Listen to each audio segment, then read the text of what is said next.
Have you ever noticed that the white stripes between lanes sometimes aren't white stripes, but they're both white and black? There's actually a brilliant design behind it, and once you learn what that is, you're going to start thinking about our streets a little bit differently. The term is contrast pavement markings, or CPMs. But before I tell you what they are, you need to know about lane departures. According to the Federal Highway Administration, about half of the fatal crashes that happen in the United States are when a vehicle either leaves its lane or the roadway. Because of this, we've spent billions of dollars for guardrails, crash cushions, and recovery zones, all designed to protect the occupants within vehicles. Now let's talk about those CPMs. These original white stripes are designed to show you where your lane ends and when you're allowed to cross it. But on light-colored pavement and in certain weather conditions, those stripes can be hard to see. So engineers decided to add some contrast. Now there's two different ways that they do this. The first is a border contrast. They had a black line on each side of the white line, sort of how text and social media videos tend to have that black border. In the same way that text is readable whether it's on a light or a dark screen, they want these markings to be readable regardless of the pavement conditions. Second version, which is the one we're talking about, is a lead or lag contrast. Take the white lines in question and double it with a black stripe.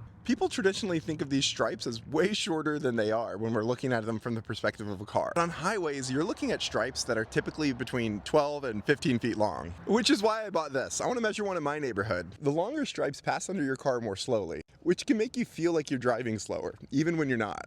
The psychological effect can lead to some drivers speeding up, which is why some states are opting for shorter lines. And originally, I thought that's what those black lines were, states shortening the white lines. But all of this together tells us something very important about traffic safety. When it comes to the occupants of vehicles and safe road design, we spare no expense. We've purchased tens of thousands of acres of land along highways just to give cars a safe place to crash. We've designed our roads to be more forgiving, and in this case, we've doubled the amount of paint used to delineate lanes for modest gains within traffic safety. But we're yet to show this type of design urgency for people outside of vehicles. On highways and interstates, engineers only have to think about the vehicle occupants because pedestrians and cyclists aren't allowed there. Yet within cities, the most vulnerable road users are those who are walking and biking.